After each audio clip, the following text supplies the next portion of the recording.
خۆشەویستان، خوای گەورە مرۆڤەکانی دروست کرد بۆ تاقیکردنەوە. هەموو ژیانمان بریتیە لە تاقیکردنەوەی ئیمتیحان. هەموو ساتەکانی ژیانمان، دەقەکان، سانیەکان، ڕۆژەکان و شەوەکان و سەعاتەکان هەمووی ئێمە لە ئیمتیحان و تاقیکردنەوەی خوای گەورە داین. بۆیە خوای گەورە خۆشەویستانی خۆی تاقی دەکاتەوە. بەڵام بۆچی تاقییان دەکاتەوە؟ بۆ ئەوەی کە بیان خاتە بەهەشتەوە، بۆ ئەوەی لە بەهەشتا بەختەوەر و دڵخۆشیان کات. لە دنیادا خوای گەورە ناخۆشی و ناڕەحەتی، ئێش و ئازار، خەم و خەفەت، کێشە و مشکیلە تووشی خۆشەویستانی خۆی دەکات. پێغەمبەران سەلامی خوایان لەسەر بێ لە هەموو کە زیاتر ژیانیان ناڕەحەت بوو، بەڵام بۆ ئەوی پلەکانی بەهەشت بەرز بێتەوە، بۆ ئەو کەسانەی کە بەڕاستی ئیماندارن.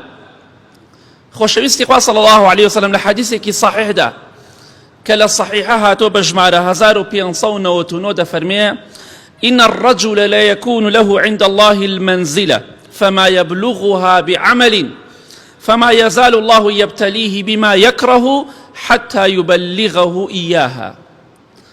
پیاوی وا هەیە، ئافرەتی وا هەیە لە بەهەشتا خوای گەورە دەرەجەیەک و پلەپایەکی بۆ داناوە. پێغەمبەری خۆشەویستمانە فەرموویە صلی الله عليه وسلم: ئێوە کاتێک کە لە شەودا تەماشای ئەستێرەکانی ئاسمان دەکەن چۆنە؟ لە سەروی ئێوەیە. کەسانێکی شەیە لە بەهەشتا لە پلەپایەدا ئاوا لە سەری ئێوەن.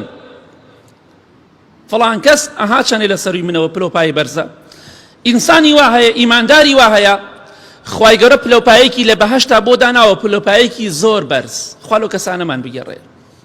بەڵام بەکردەوەی چاک پێی ناگا. هەرچەندێ عیبادەت بکە ناگاتە ئەو پلەپایە بەرزە. بۆیە خوای گەورە تووشی کۆمەڵێک ناخۆشی و ناڕەحەتی ئەکا کە پێی خۆش نییە، ئەو ئینسانە پێی خۆش نییە، بۆ ئەوەی بیگەینتە ئەو پلەپایە بەرزە.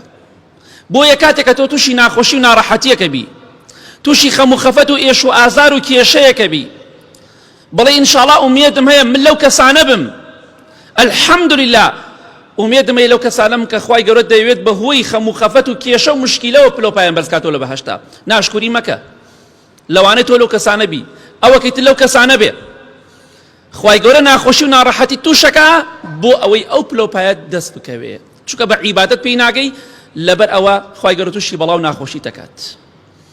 خوای گەورە خۆشەویستانی خۆی تاقی ئەکاتەوە بۆ ئەوەی پلەکانی بەهەشتیان بەرز بێتەوە. بۆیە قەت ناشکوری مەکە. لە کاتی ناخۆشیە ئەم حەدیسەی پێغەمبەری خوا صلی الله عليه وسلم بە بیری خۆت بهێنە و خۆت دڵخۆشکە، بڵێ ئینشاڵڵا من لەو کەسانم کە خوای گەورە دەیەوێت پلەکانی بەهەشتم بەرز کاتەوە. ئەلحەمدوللیلا خوای گیان کە من تووشی ناخۆشی و ناڕەحەتی و بەڵاو موسیبەت کرد. نەک ناشکوری بکەی بە نابەخوا، بێفەرمانی خوای پەروەردگار بکەی.